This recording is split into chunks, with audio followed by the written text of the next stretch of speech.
My name is Katrina. I'm standing in front of Harbor Bay Motel, a place that once held so many painful memories. The wind is blowing, and I can hear the distant sound of the sea. It's been a long time since I last set foot here, but the past comes rushing back like a storm. I remember the day I received the news that would change everything. My phone lit up with 88 missed calls, and I knew it was them. My family, who had abandoned me during Hurricane Luna years ago, were now trying to reach me. It was a moment of clarity.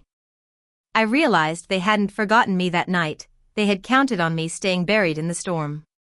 Let me take you back to that fateful night. I was 17, and Hurricane Luna was approaching. My father, Henry, was a well-respected fire chief in the town. People trusted him during storm seasons because he knew all about evacuation routes, flood risks, and how to handle emergencies. My mother, Olivia, ran a high-end beauty salon and was known for her charm and social skills in the community. But at home, she was cold and distant towards me. My younger brother, Ethan, who was 15, was the apple of their eye. He could do no wrong. When he made mistakes, he was coddled, but when I got straight A's, it was just expected of me. I was the one who did all the chores around the motel. I cleaned the rooms, restocked supplies, and took care of our dog, Max. As the hurricane drew closer, everyone started to prepare. But it was clear that I wasn't a priority. Designer suitcases and expensive electronics were loaded into the cars first. I stood by the back door, holding Max's leash, waiting for someone to tell me which car I'd be in. But no one did. Ethan climbed into the last available seat with his video game console in hand, not even looking back. Henry came up to me and said, "Someone has to stay and protect the motel. It's our livelihood." Olivia just averted her eyes and told me to be quiet and not make things difficult. Then I heard the sound of a hammer. She was fastening the storm shutters over my window from the outside. When I asked why, she said it was for my safety. Henry then went to the breaker box and cut the power before the first raindrop fell. The whole motel went dark. Max pressed against my leg, trembling so hard that his tags jingled. Through the window, I watched as the cars drove away, taking my family and everything they thought was valuable with them. That night, the wind howled like a wild beast. I couldn't tell if the roof was about to collapse or if my heart was breaking. I held Max close, praying for the storm to pass.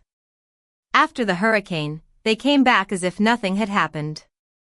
Olivia asked if the salon equipment was damaged. Henry checked the safe. Ethan complained about the lack of Wi-Fi.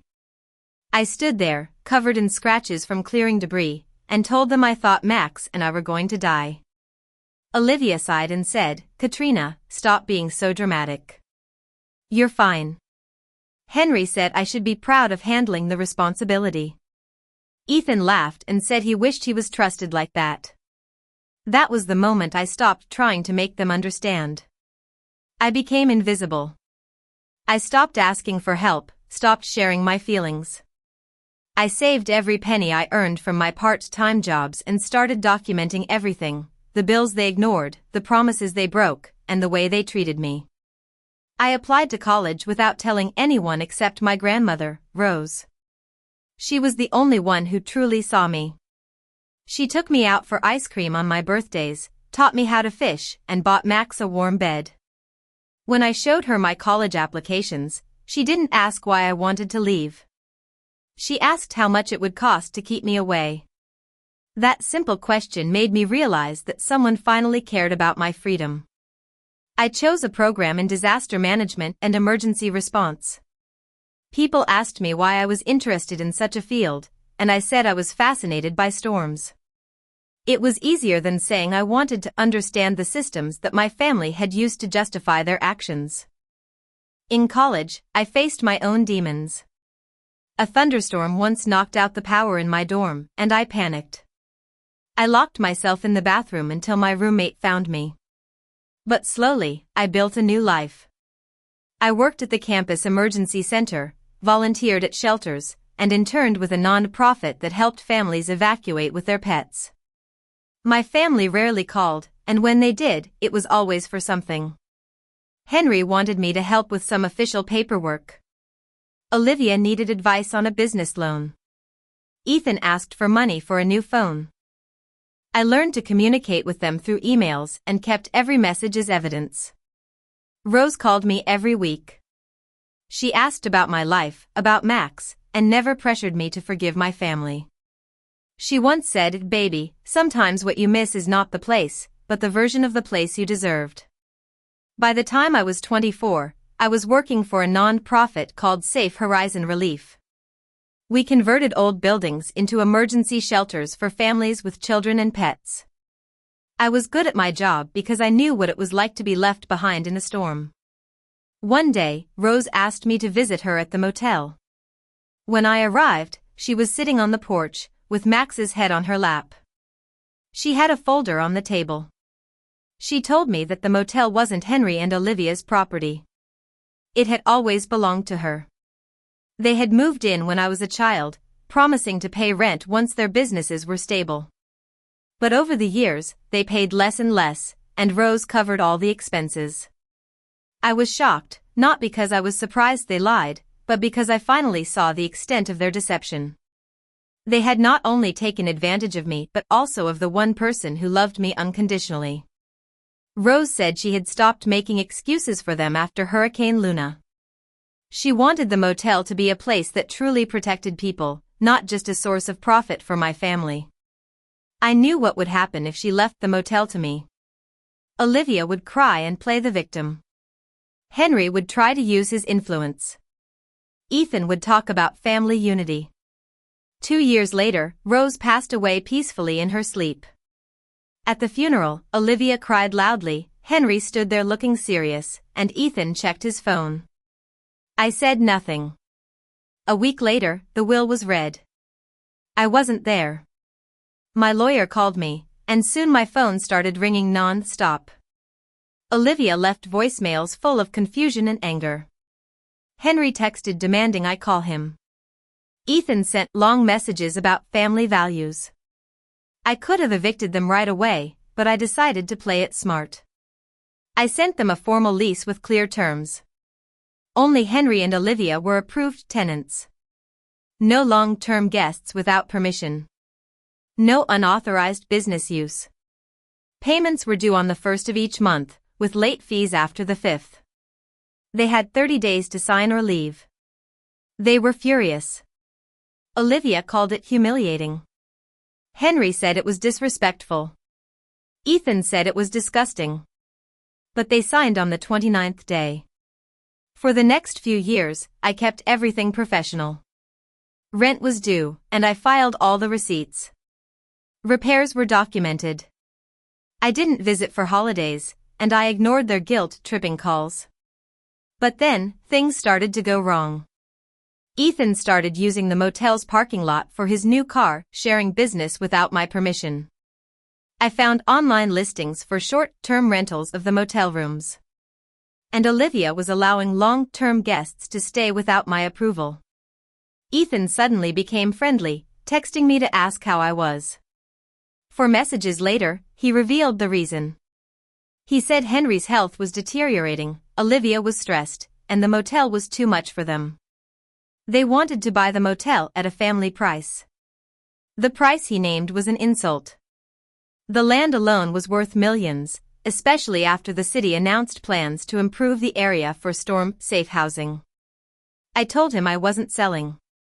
I was already in talks with Safe Horizon Relief to renovate the motel into a proper emergency shelter. The office would become a command center, and the rooms would be equipped with backup power, pet-friendly facilities, and emergency supplies.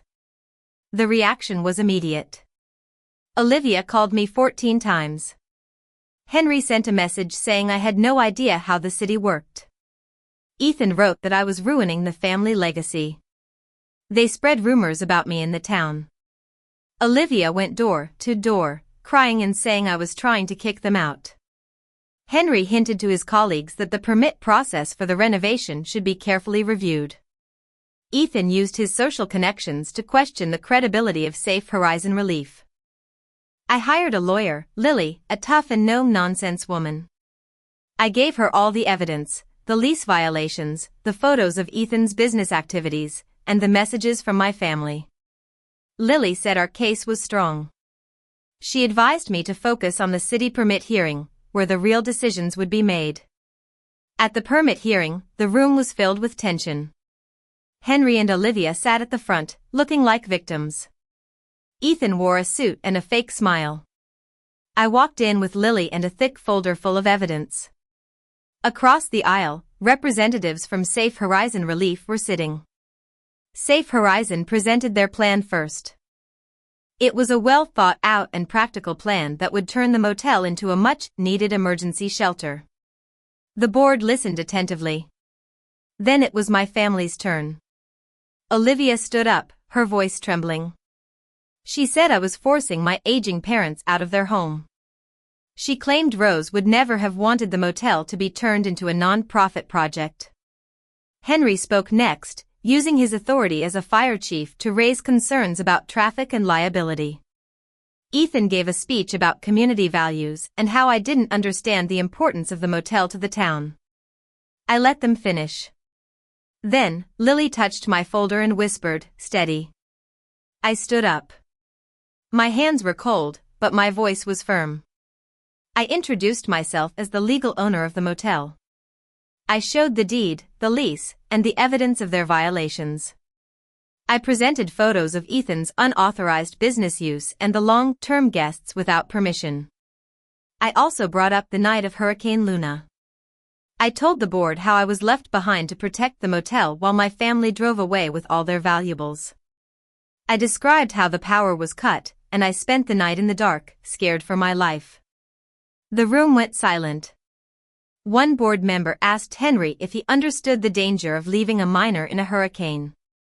Henry said I was almost 18. Someone in the back muttered, "Almost is not adult." Another board member asked about the power cut, and Henry said it was to prevent a fire. I replied, "Then why did you take all the chargers and flashlights with you?" Olivia started crying, but this time, no one was moved. The board members looked at my family with disappointment. The vote was quick.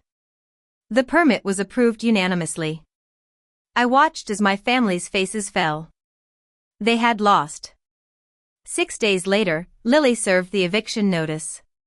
Henry and Olivia had 45 days to leave, and Ethan and his business had to go immediately.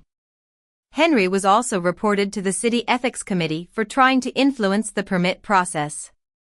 On the 45th day, I returned to the motel with Lily, a police officer, and Max. Olivia stood there with a box in her hands, complaining about how hard their lives had become. Henry carried boxes silently. Ethan tried to talk to me, saying I had gone too far. I told him that the truth only seems cruel to those who have lived a lie. That night, my phone lit up with missed calls again. But this time, I didn't answer. I looked at the screen and remembered the night I was left alone in the storm. I had finally found my voice, and I wasn't going to let them silence me again. In the following months, Safe Horizon started the renovation. They replaced the old windows with storm-proof glass, installed backup generators, and created a special area for pets. They painted the office a soft blue, just like Rose used to say would calm people down. I created a fund in Rose and Max's name, the Rose and Max Safe Passage Fund, to help families evacuate during disasters. It was a way to turn the pain of the past into something positive. I don't hate my family. Hate would only tie me to them. What I feel now is a sense of distance, a distance that has set me free. I survived the storm they left me in, and I'm building a place where others won't have to face the same abandonment.